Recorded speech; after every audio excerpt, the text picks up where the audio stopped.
In July of 1955, Walt Disney's magical theme park, Disneyland, opened to the public. Thought to be Walt's failure, it soon proved to be a successful form of entertainment where parents could enjoy the thrill and excitement of various rides with their children. Within Walt's Wonderland were 5 lands that guests could enjoy. Main Street, USA, a land that captures the essence of early America with themed costume cast members, relic props, and vintage modes of transportation.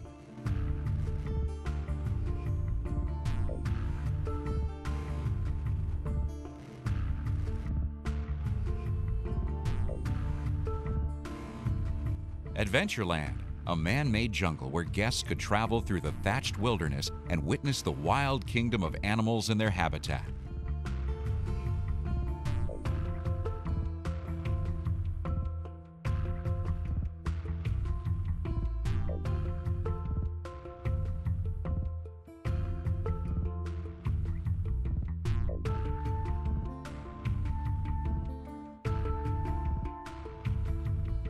New Orleans Square, home of 999 ghoulish ghosts within the Haunted Mansion, and swashbuckling pirates causing destruction within the Caribbean.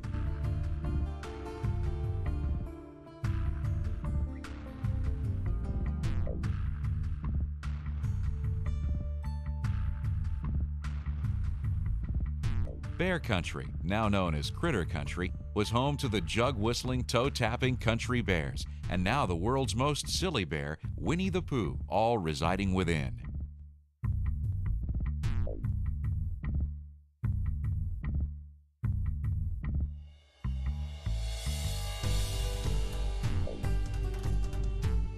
Frontierland, a rusted western arid land filled with runaway mine trains,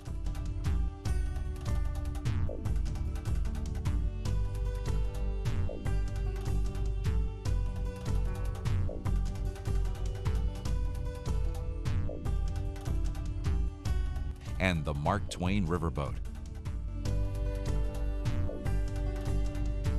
Fantasyland, a whimsical place where magic is the order of the day. Soar the skies with Peter Pan, or follow Alice down a rabbit hole, or hold on tight around the curves of the Matterhorn.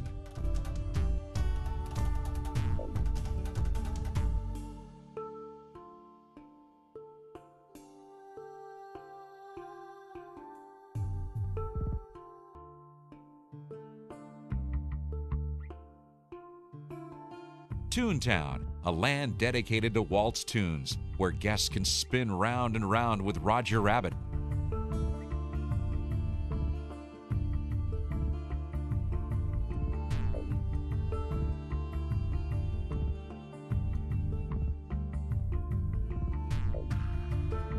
or visit everyone's favorite mouse, Mickey Mouse.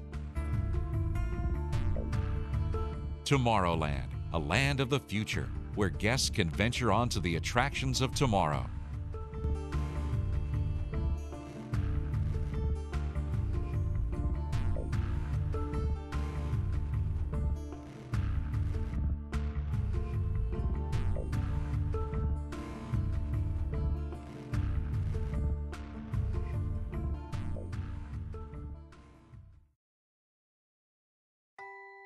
Through the years, Disneyland has grown in size, attendance, and most of all, attractions, shops, and lands that have been added, omitted, or improved. Walt once said that Disneyland would never be completed. His vision was to have Disneyland grow with the times and to always entertain. Let's take a journey through Walt Disney's magical kingdom, Disneyland, where dreams become reality, and where laughter and a smile can be heard and seen all within the spectacular land known as Fantasyland.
As guests enter Walt's magical theme park, across Main Street stands the gateway to Fantasyland.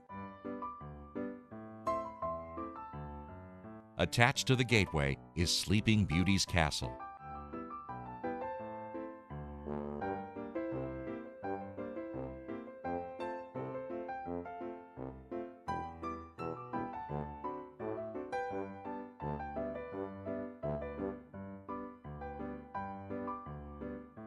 Aurora's castle stands an impressive 77 feet high, with 22-karat gold spires trimming the rooftops, and was inspired by the Neuschwanstein Castle in Germany.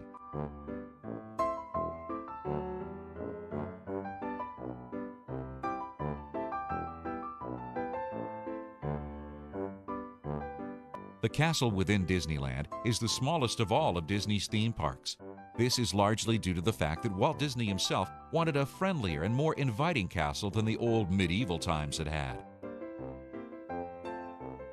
For the construction of the castle, Disney builders used a unique trick called forced perspective, which is an optical illusion in which a building appears to be taller than it really is by building the first floor to size and every floor after it considerably smaller. Just beyond the gate's entrance is a bronze marker that is rumored to mark the center of Disneyland before Toontown was built. The drawbridge is operational and has only been lowered twice, once when the park opened in 1955 and again when Fantasyland had undergone a major overhaul in 1983.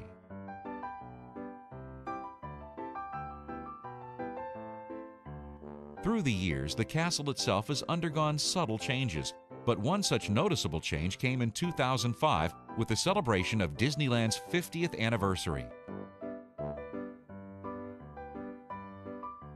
The castle was repainted with darker hues of pink and blue, and to symbolize each decade of the park's existence were 5 stylized crowns placed on the turrets.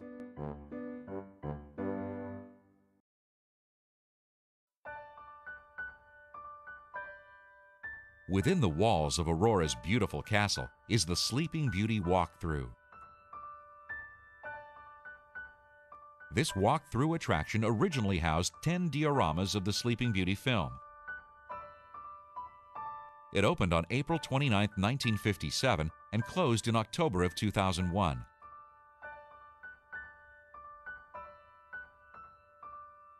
But on November 21, 2008, the Sleeping Beauty walkthrough reopened. But time and technology has improved the story-themed hallways of the castle.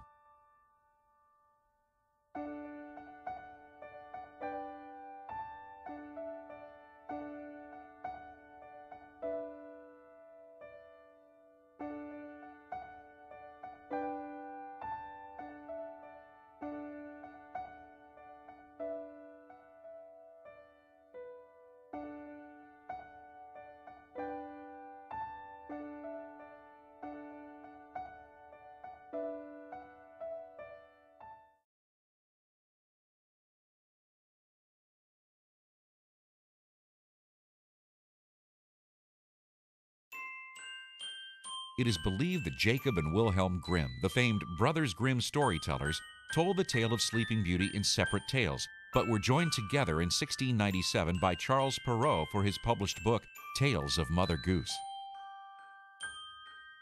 In 1959, Walt Disney released his version of Sleeping Beauty in his animated classic film of the same title. It featured the lovely voice of Mary Costa as the voice of Princess Aurora and the evil cackling voice of Eleanor Audley as the wicked fairy Maleficent.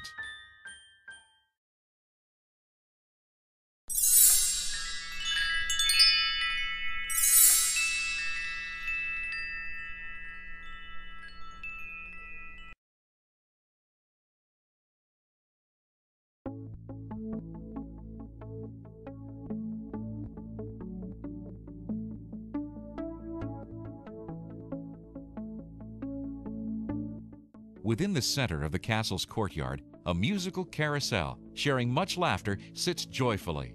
King Arthur's Carousel. Walt Disney himself always knew that his theme park would have a carousel, a beautiful carousel. It is believed that the idea for Disneyland came about when Walt one day took his daughters on the merry-go-round at Griffith Park. And while sitting on a bench watching his girls ride the wooden horses, he wondered why there wasn't a ride that parents could enjoy with their children.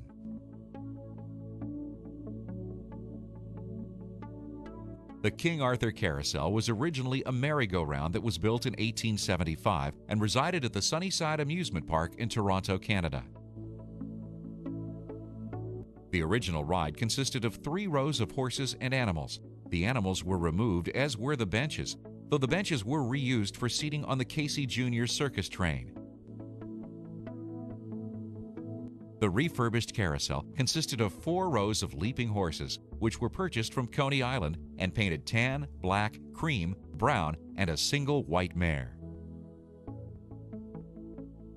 Because of the large request to ride on the white horse, in 1975 all the horses were painted white, and in the early 80s the carousel was moved about 20 yards north, which placed it closer to Mr. Toad's Wild Ride.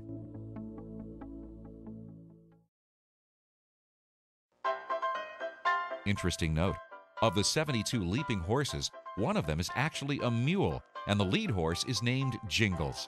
In 2010, the outer galloping horses were lowered for an easier access, and stirrups were added.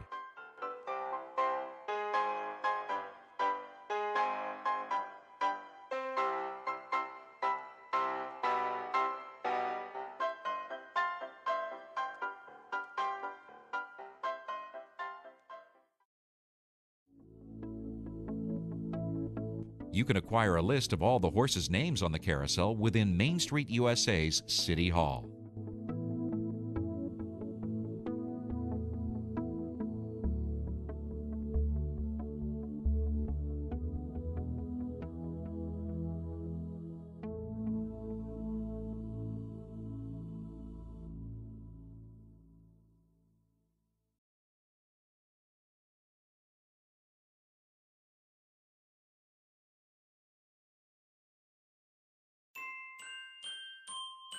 King Arthur's Carousel is thought to be taken from Disney's film The Sword and the Stone, released in 1963, but it is in fact not taken in an obvious sense. There was no carousel in the film. But in keeping with the theme of Fantasyland, Walt decided to name the carousel after King Arthur. The story of The Sword and the Stone is taken from a novel written by T.H. White, published in 1937. The story was initially a standalone story, but soon evolved into a series.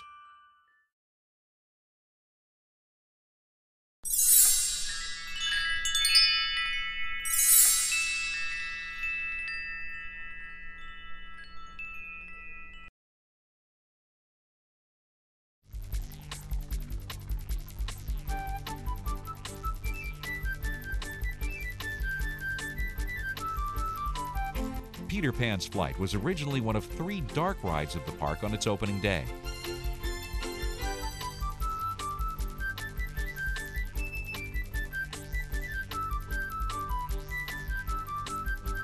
This particular ride is one of a kind, as the railing system is set up above, allowing guests to feel as if their galleon ship, along with Tinkerbell's pixie dust, can soar up into the sky and sail off to Neverland.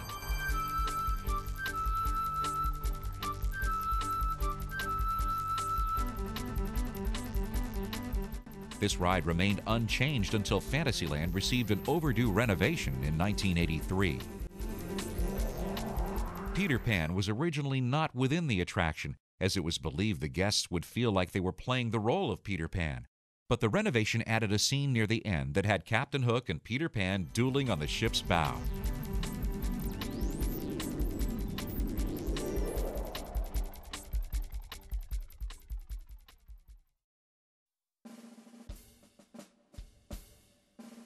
Several new audio animatronics filled the attraction as well, and brighter colors were added, making this ride one of the guests' favorites.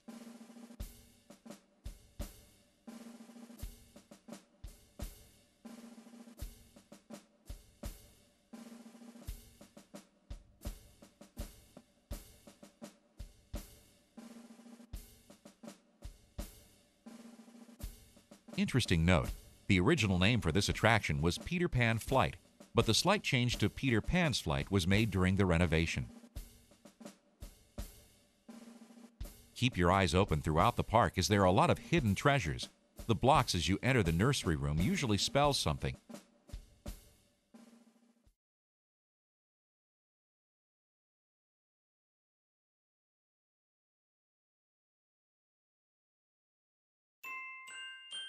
Peter Pan's first appearance originated from a section of the novel The Little White Bird in 1902 by Scottish novelist J.M. Barrie.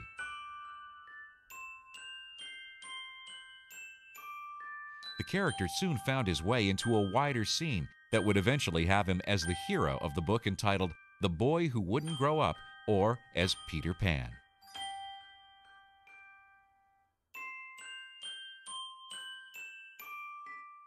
In 1953, Walt Disney released his version of Peter Pan, introducing us to the Darling family, the Lost Boys, and of course, to the rambunctious Tinker Bell.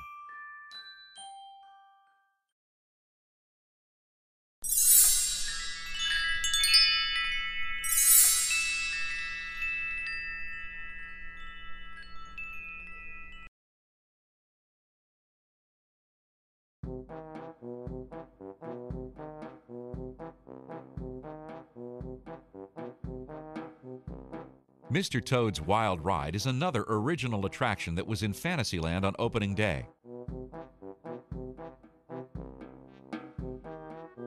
This ride is a bit different than the others and a bit darker. In fact, the original idea for Mr. Toad was to be sort of a coaster ride, with the vehicles moving up and down, heading for parked cars that would miraculously move at the last second. But Walt wanted a simpler attraction.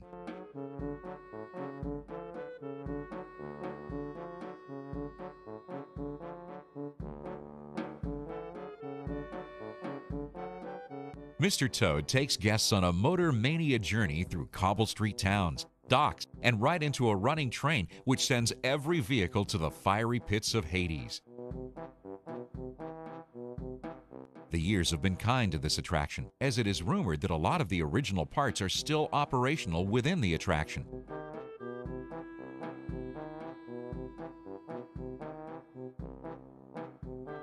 A 1961 update had many of the props repainted, but the remodeling of Fantasyland in 1983 gave the attraction a stone mansion-looking queue, and new gags were incorporated within the ride.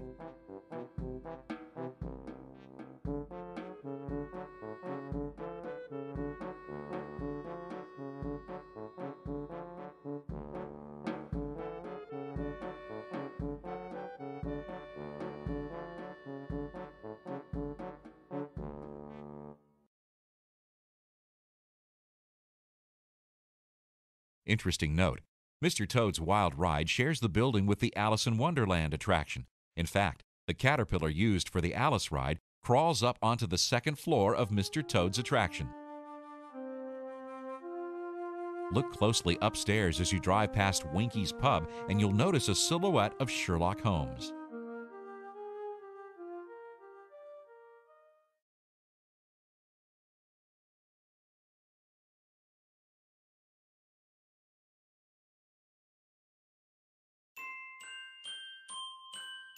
The story of Mr. Toad dates back to 1908, written for his novel The Wind and the Willow.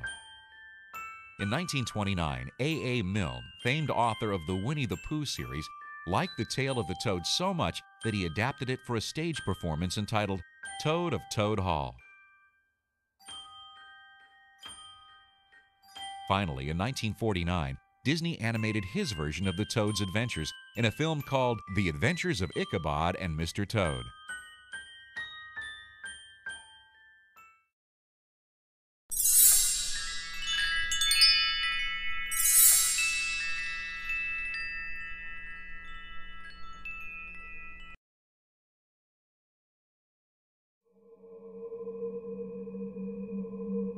Snow White's Scary Adventure is one of Disneyland's few attractions that has remained operational since its opening day in 1955. From the beginning, guests were a bit timid riding this ride, as the title promised to be very scary.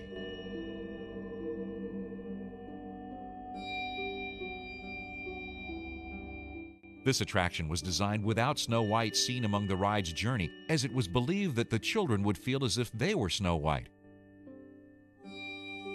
The name of this attraction has gone through many changes. The earlier maps named the attraction as Snow White Adventures Ride, which later changed to Snow White Adventures. For a while, a sign at the front of this attraction read Snow White and Her Adventures, but finally was titled Snow White's Scary Adventure.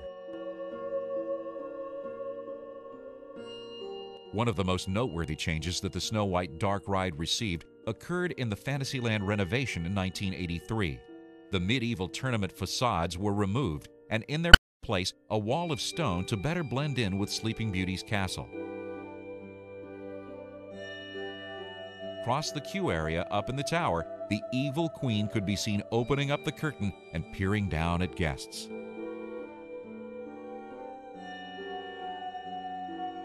An interesting note: in the original ride, a real apple was used as a prop within the witch's hand, but it often got stolen.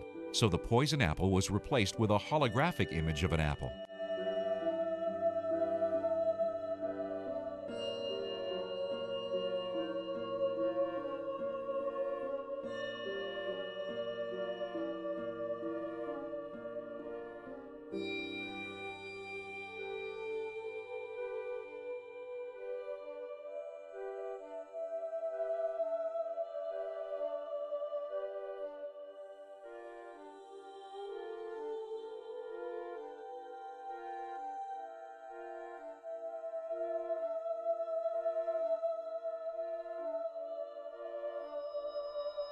As you enter the queue area, there's a golden apple. If you place your hand on it, you get a fun surprise.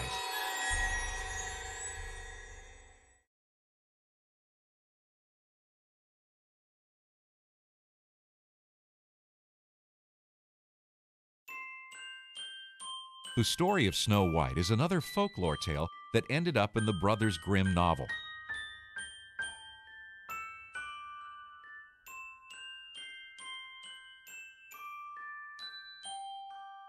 In 1912, a German Broadway play gave individual names to the magic mirror and the dwarves, something that was missing from the Grimm's version.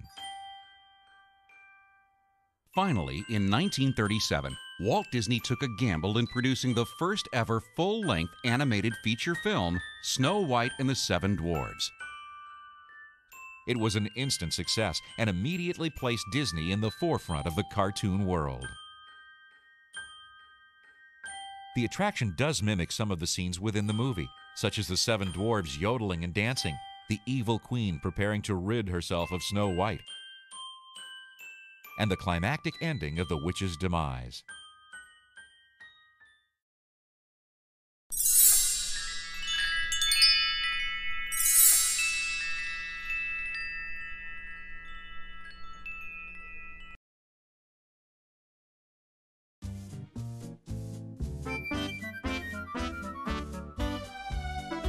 Pinocchio's daring journey actually began its journey 28 years after Disneyland opened. It was decided that the old Fantasyland Theater, also known as the Mickey Mouse Club Theater, would be removed, and in its place, the new dark ride of Pinocchio.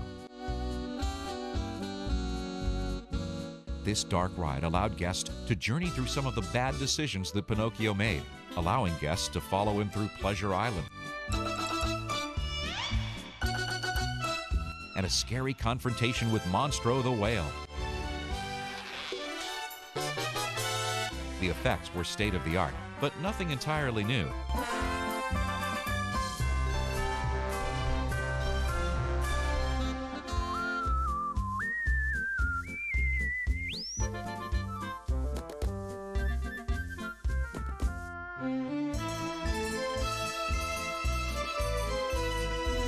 One new effect within the ride is the use of holographic imagery.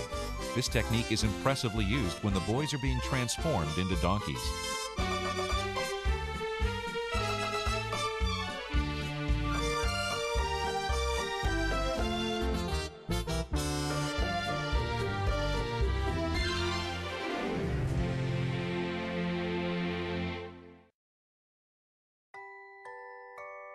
Interesting note, Pinocchio's Daring Journey is in fact not the first Pinocchio ride within the Disney theme parks. The first Pinocchio dark ride unveiled at Tokyo Disneyland a month before it opened at Disneyland. There's a scene where Pinocchio is in a cage, transformed into a donkey wearing a yellow bow tie. It's rumored that the yellow bow tie has been yanked off.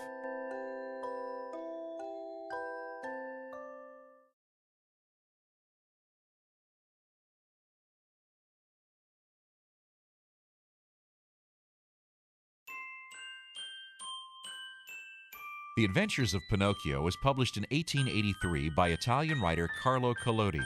In the years since, it has had many adaptations ranging from plays to films. But it was the 1940 animated version by Walt Disney that made Pinocchio a household name. The film's version differs from Collodi's novel. Most noted is the ever-conscious cricket Jiminy, who actually dies within the first few pages of the book, becoming the conscience of the wooden boy. For the attraction, Disney kept to the simple familiarity of the ride with the animated movie. Every scene is taken from a key point of the film, with a few scary scenes such as the visit to Pleasure Island and the attacking monstro the whale.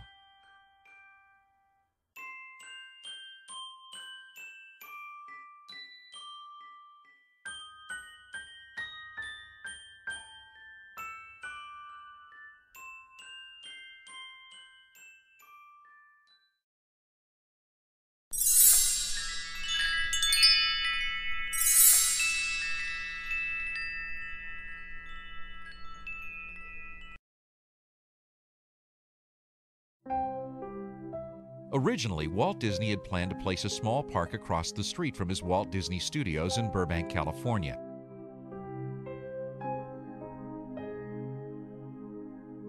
But as ideas began to form, it became obvious that Disneyland would need much more land. One of the ideas that was on the drawing board was Lilliputian Land, a miniature city with a beautiful landscape. This new canal boat ride was first named the Canal Boats of the World and displayed miniatures of France, Holland, and England. But it soon shut down due to the constant breakdown of the boats.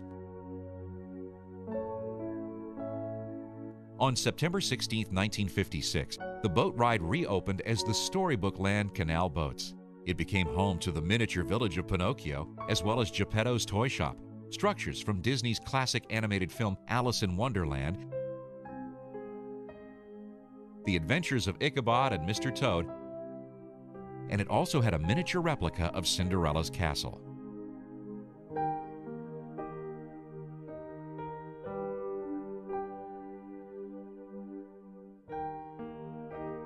The Storybook Land Canal Boat attraction received some new additions in 1994 with the placing of mini structures of Disney's recent animated films Little Mermaid and Aladdin. Interesting note, guests can witness the softer side of Monstro the whale by watching its eyes blink and every so often steam emits from its blowhole.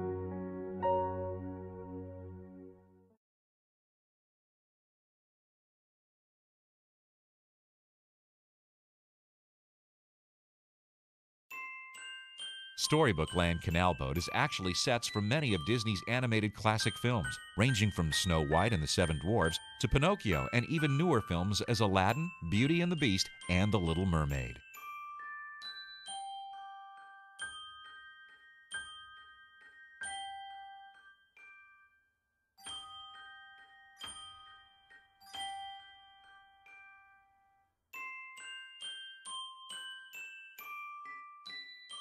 These miniature villages are well cared for, and the Storybook Land Canal Boat Ride is believed to be one of Walt Disney's favorite attractions.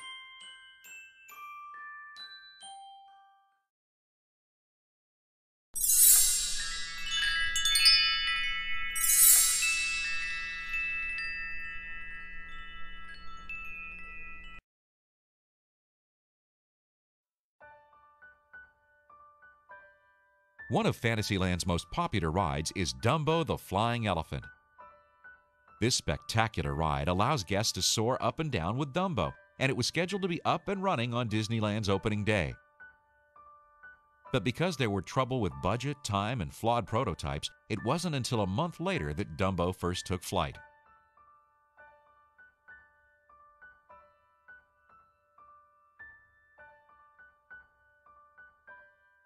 Originally, there were 10 elephants on the hydraulic system attraction, then titled 10 Elephants on Parade, and all were painted pink to symbolize the drunken scene from the film.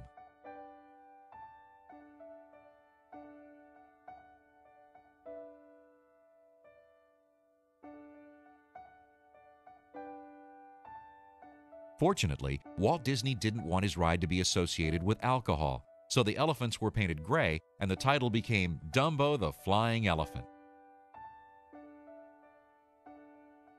In 1990, the attraction upgraded from 10 flying elephants to 16. The new addition was originally slated for Disneyland Paris, but ended up in Anaheim.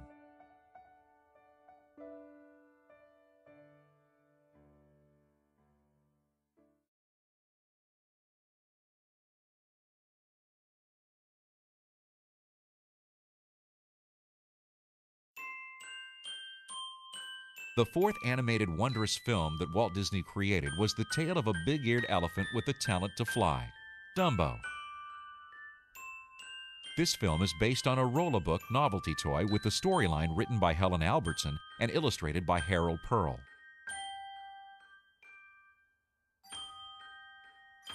For the Disneyland Dumbo attraction, designers kept it simple, a merry-go-round that children could control to move up or down, all the while sailing the skies with their imagination and with their favorite elephant.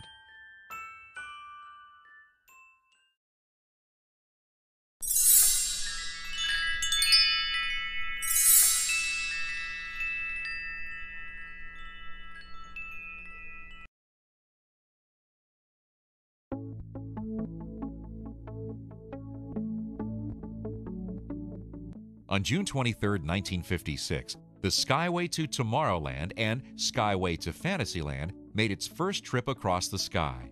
It was a fantastic journey that allowed guests an aerial view of the many rides within Fantasyland and Tomorrowland.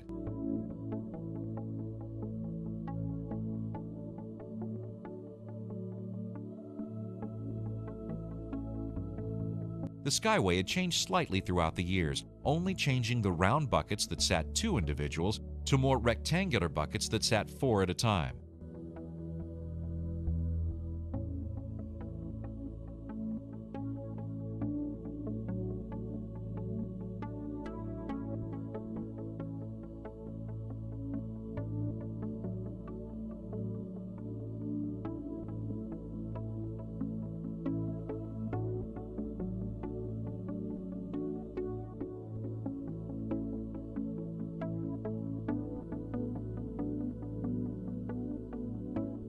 In the park's early years, the Skyway attraction would soar across the sky either one way or for a 7-minute round trip, but in the later decades, the buckets only went one way.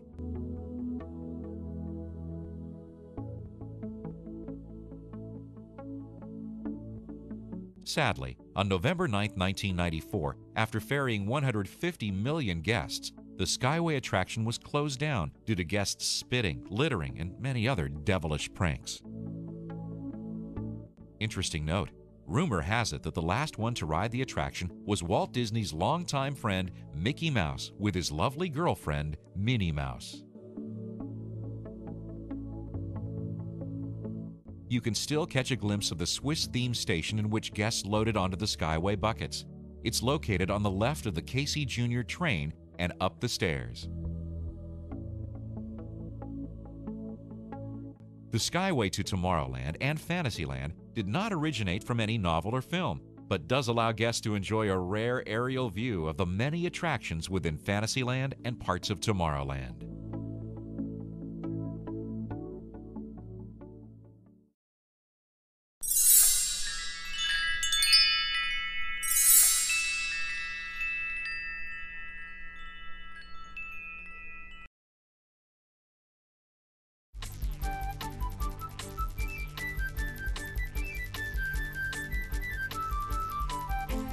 One of the great views to see while riding the Skyway to Fantasyland was the Chicken of the Sea pirate ship.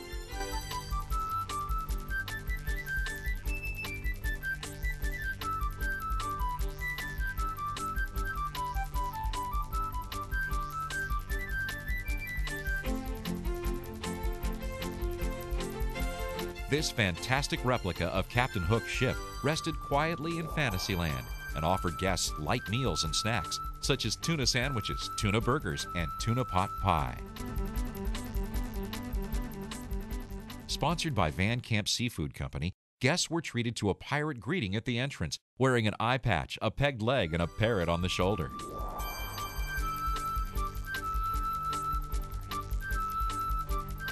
In 1969, a new landscape was added to highlight the restaurant, which included a new turquoise pond and Skull Rock.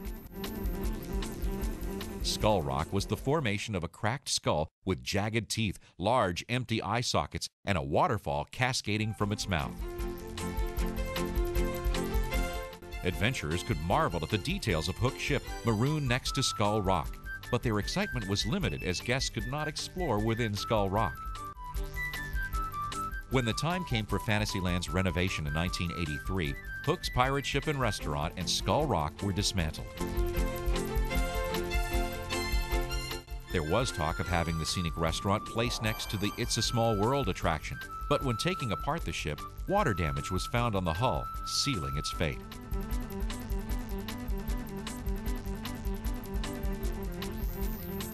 Interesting note, Captain Hook's restaurant had undergone several name changes, starting with Pirate Ship Restaurant, Chicken of the Sea Pirate Ship and Restaurant, and in 1969 to Captain Hook's Galley.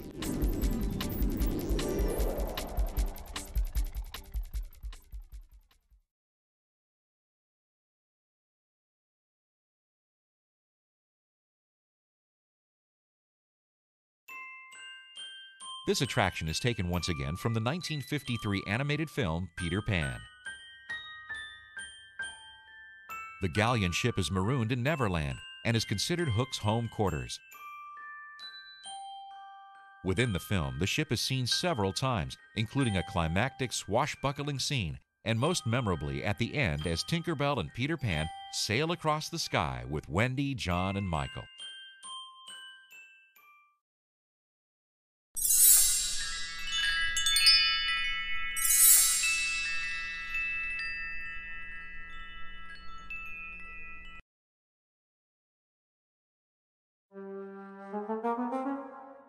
In 1964, Walt Disney was asked to build 4 new attractions for the 1964 to 1965 World's Fair in Corona Park, New York.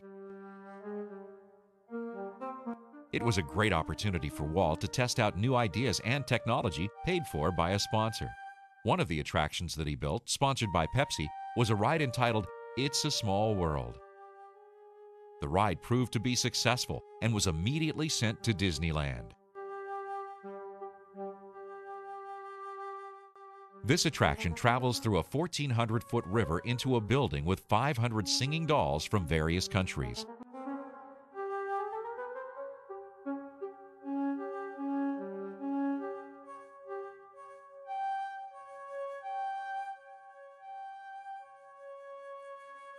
The charming theme song, It's a Small World, was written by the Sherman Brothers and is both uplifting and catchy.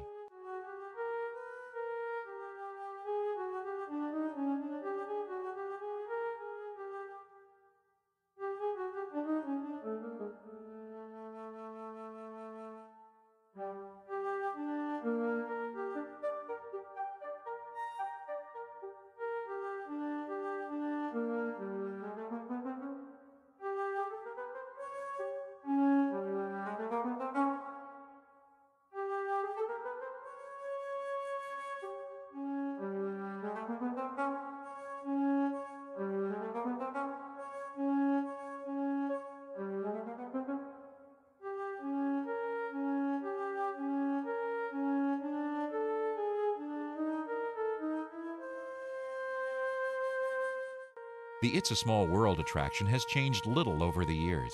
The color scheme changed from white and gold with white and blue to a colorful pastel. And the American Frontier Kids, a cowboy and a cowgirl, changed to a cowgirl twirling a lariat and the cowboy wearing a Native American headdress.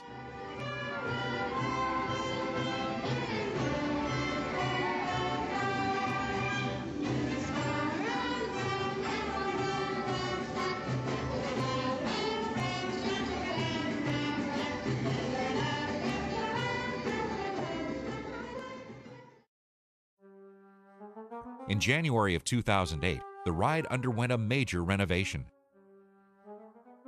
When the dust cleared and the attraction reopened in November of that year, the boats were replaced, as was the water flume.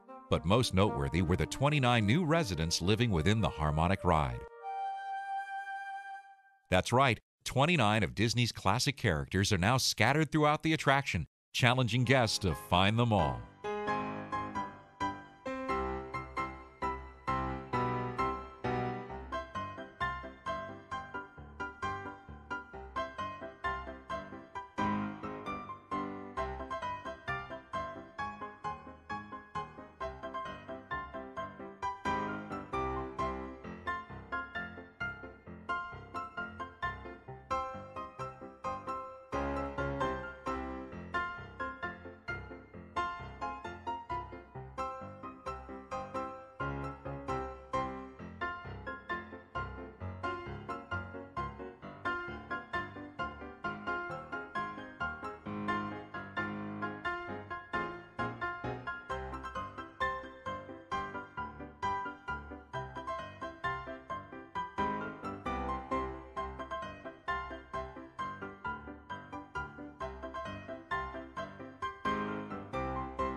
At one time, all the signs at the end of the attraction read goodbye in their respective native tongue, except for Japan.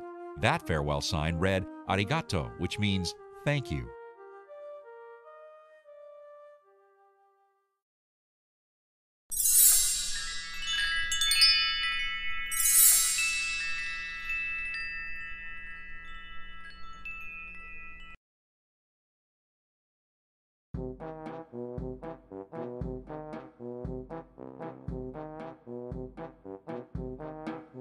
The journey down the rabbit hole into Wonderland can be found at the far end of Fantasyland.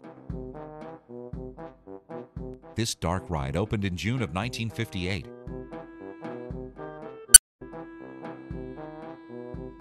Due to lack of time and money on opening day, it was originally placed where the Mickey Mouse Theater was.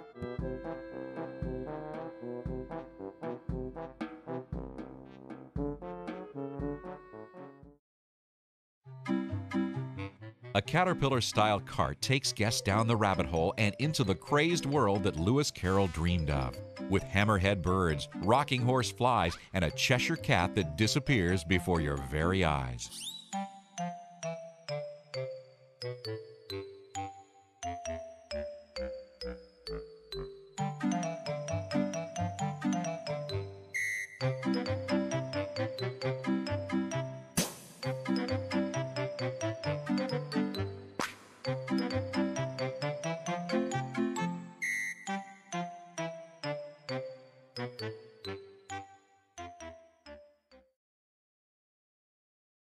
Through the years, this attraction has received minimal changes. The caterpillar that once stood onto the entrance's tall mushroom was removed, but its slippers remained as a tribute.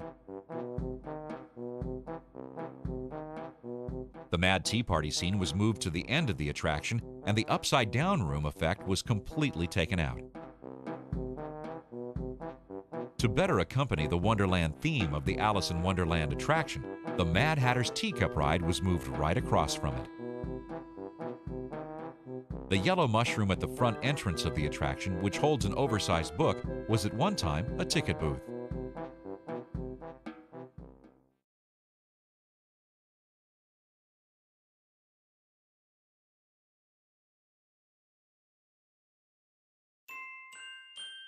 English author Charles Lutwidge Dodgson, under the pseudonym Lewis Carroll, wrote Alice's Adventures in Wonderland in 1865. The story was inspired by a long boat ride on the River Thames in 1862 while three young sisters were bored. Charles then told them the tales of Alice and her many adventures, of which the girls loved, and encouraged Charles to write them down.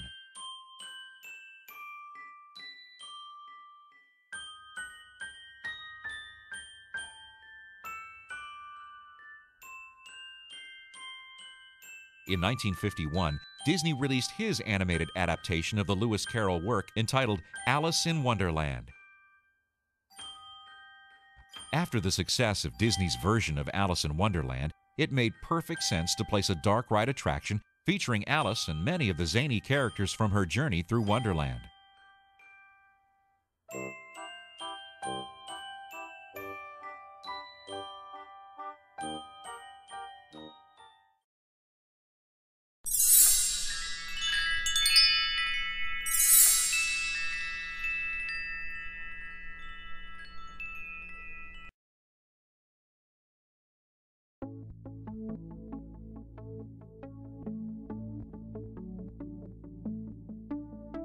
The Mad Hatter's Teacup attraction is one of several original rides that existed since the park's opening day.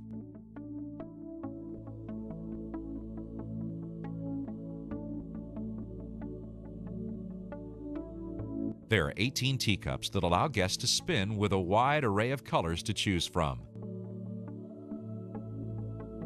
Playing in the background is the jubilant instrumental of Very Merry Unbirthday, taken from the Tea Party scene from Disney's classic animated story, Alice in Wonderland.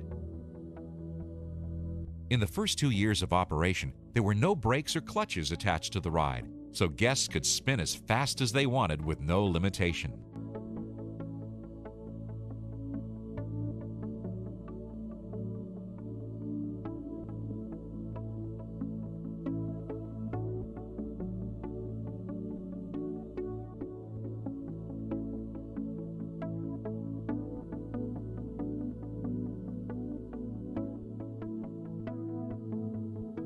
The only change that occurred to the Mad Hatter's Teacup Ride is the location.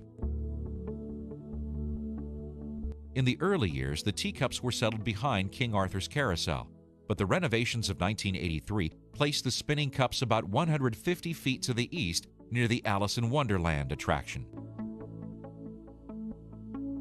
When rain begins to drop throughout the park, the teacup ride is covered and closed down. This is to prevent water from seeping into the turntables, which will cause the turntable to stop rotating.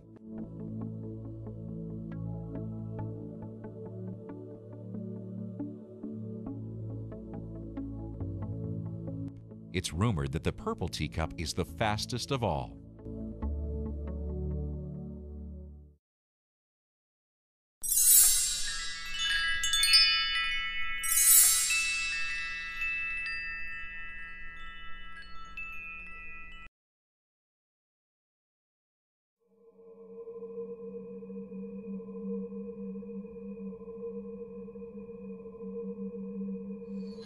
In 1958, a steel girder frame of a mountain began to take shape within Disneyland. At a height of 147 feet, this new mountain started off known to engineers and to the construction crew as Snow Mountain. Then Mount Disneyland, Disneyland Mountain, and a few other tested names before settling on Matterhorn Bobsled.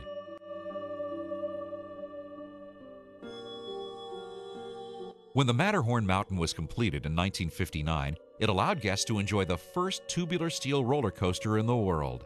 It also gave guests 2 different tracks to experience. the Fantasyland track and the Tomorrowland track, each creating thrills of speed throughout the maze ride. The early decade had the Skyway attraction gliding through the mountain, allowing guests to view the speedy bobsleds careening around the curves.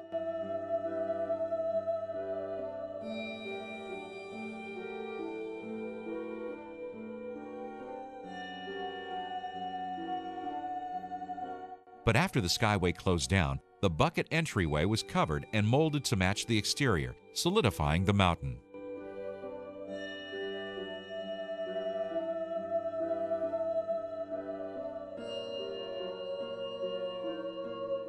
One addition to this attraction, which occurred in 1978, was the placement of an abominable snowman. This Disney creature, named Harold, can be seen on either track from both sides and glaring angrily at each guest with fiery red eyes. Also added were the sleek changes of the bobsled, which consisted of a white sled with red and orange stripes.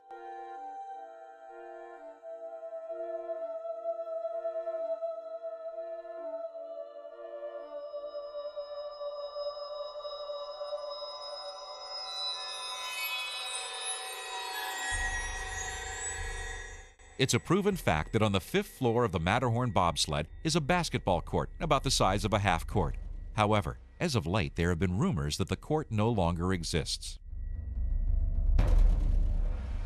It's been rumored that one track is faster than the other track, but a large percentage of the attraction's speed is determined by the weight of each bobsled, though there are many who believe that the right side of the Matterhorn is slightly faster.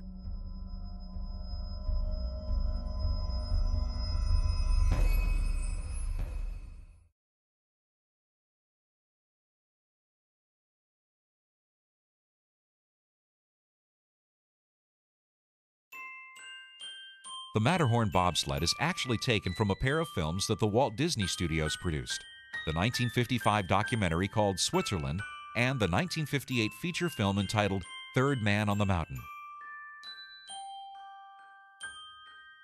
The Third Man on the Mountain feature was based on a novel by James Ramsey Ullman, which was titled Banner in the Sky.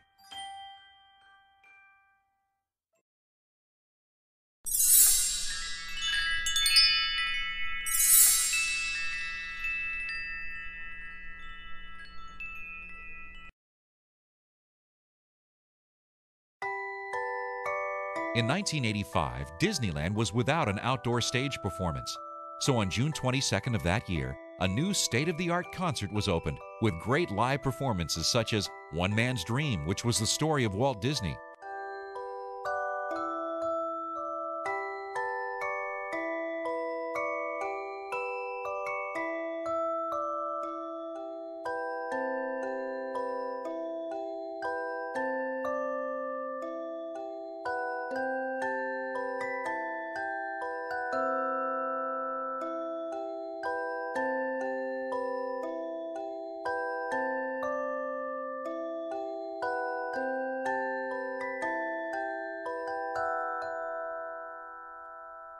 Beauty and the Beast,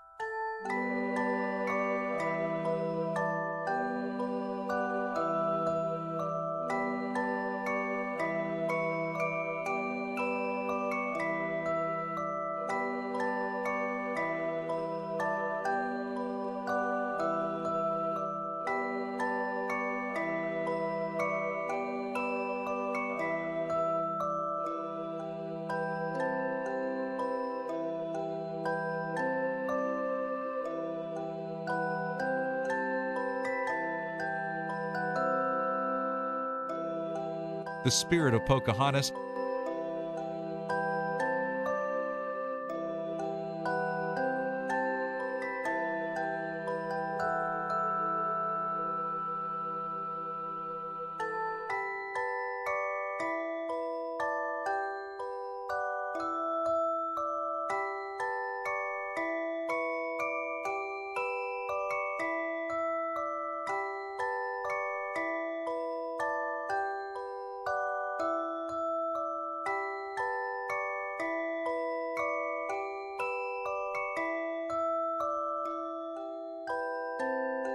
and Snow White and the Seven Dwarfs, to name a few.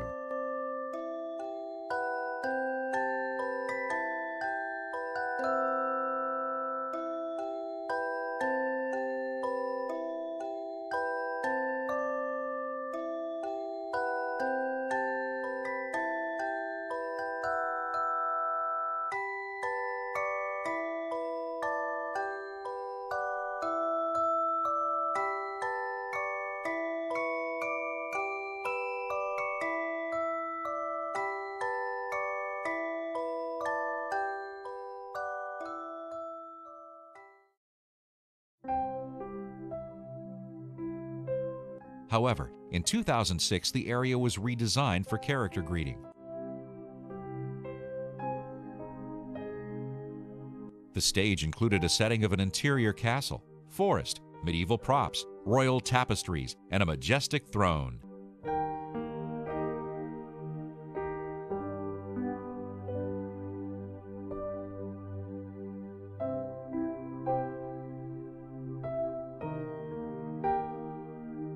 It is here that children get a chance to meet their favorite princesses, ranging from Snow White to Aurora to Cinderella.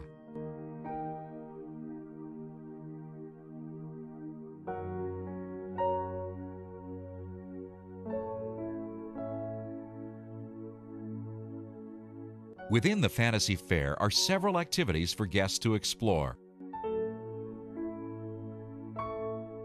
Princess and Knighthood training.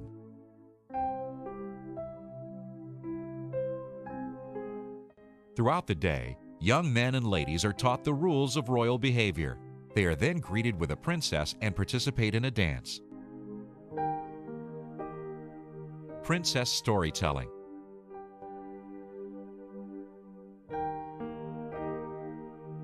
Several times throughout the day, a princess will head out onto the floor and tell her story to the audience.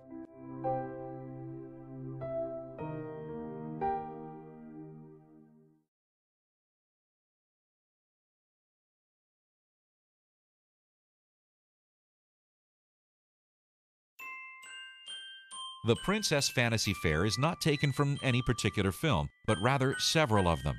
The princesses that visit to meet and greet guests are all taken from Disney animated films.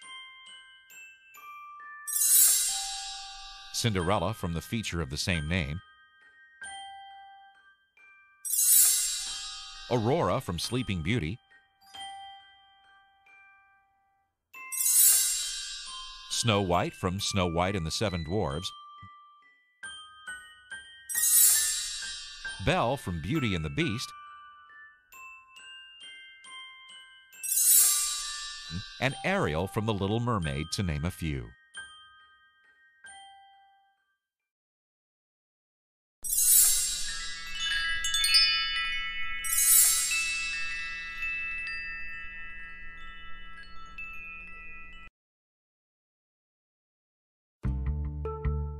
In 1961, a very special gift was presented to Walt Disney from an Italian sculptor: statuettes of Snow White and the Seven Dwarfs.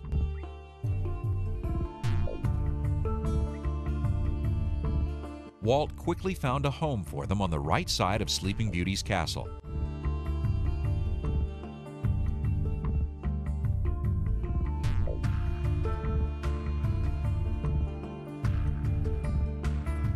The Snow White statuette, however, is the same size as the dwarves. So designers placed Snow White up in the background, while the dwarves were spaced about on the bottom front. This gave the proper illusion.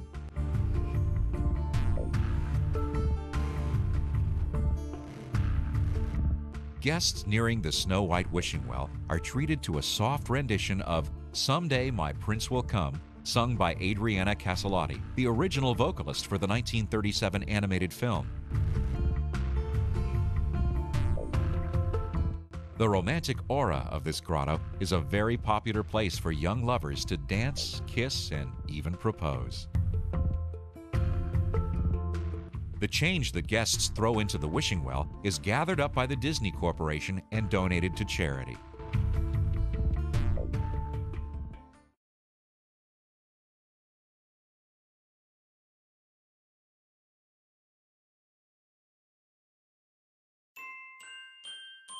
Fantasyland's Snow White wishing well is taken from the 1937 animated feature film Snow White and the Seven Dwarfs.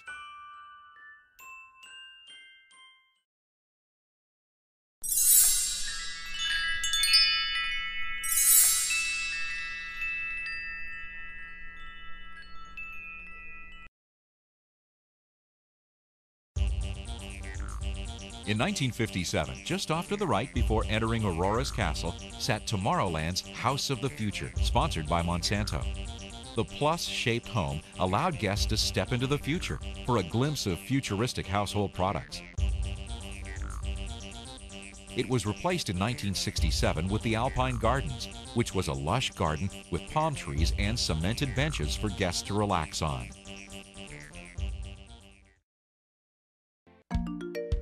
But in 1996, the Alpine Garden was stripped away, and in its place, a beautiful water garden emerged, King Triton's Garden.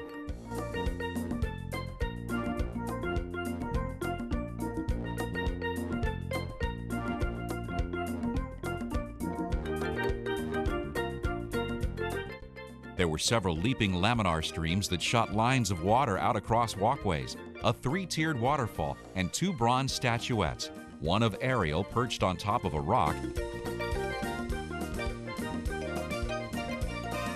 and a bronze King Triton with water jetting out of his forked trident.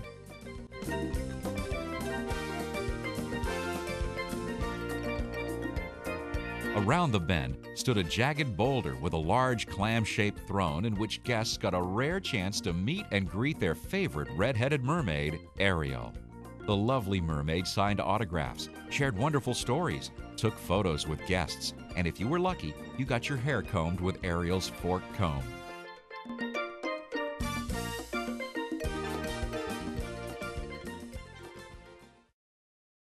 Sad to say, in 2008, Ariel's grotto was transformed into an oversized garden with grass blades, flowers, and mushrooms.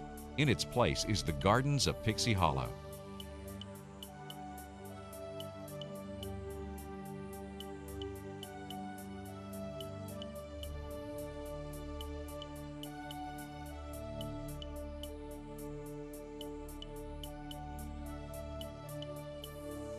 Throughout the garden are several small-sized sprites.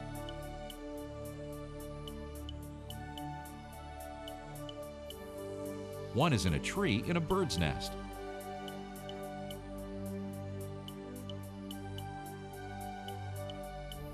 And one sits in the garden playing a musical instrument.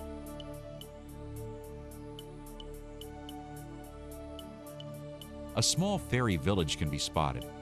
But what guests line up for is to meet that wondrous pixie, Tinker Bell.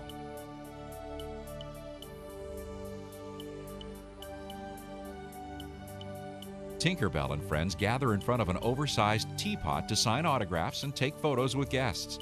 It's an experience that children will love and long remember.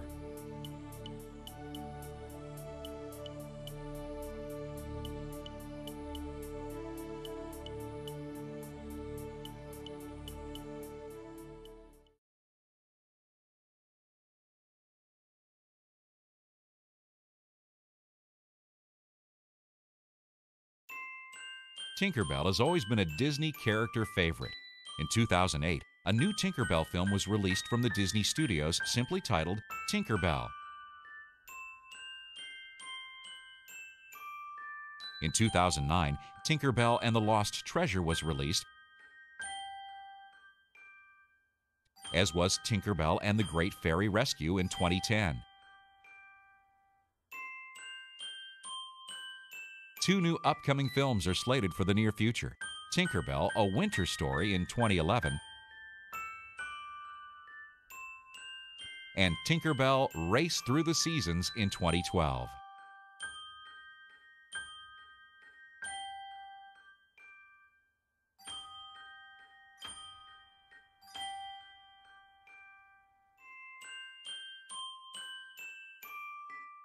The idea behind Pixie Hollow is to allow guests to meet the world's favorite sprite, Tinker Bell.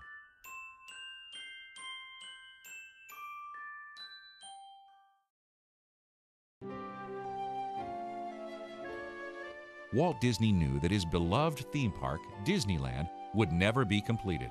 It would change with the times and with beautiful landscapes, new forms of entertainment, and new attractions.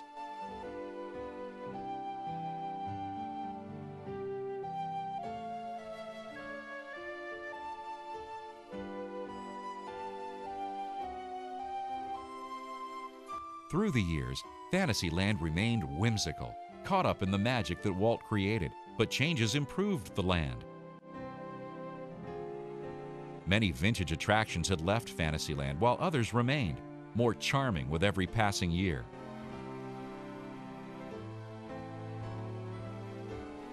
children still get excited on the back of an elephant, soaring high among the clouds.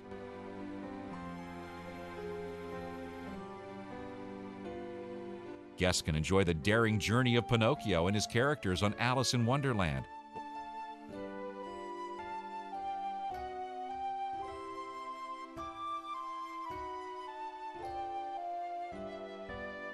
Or take flight on a galleon ship through London to Neverland.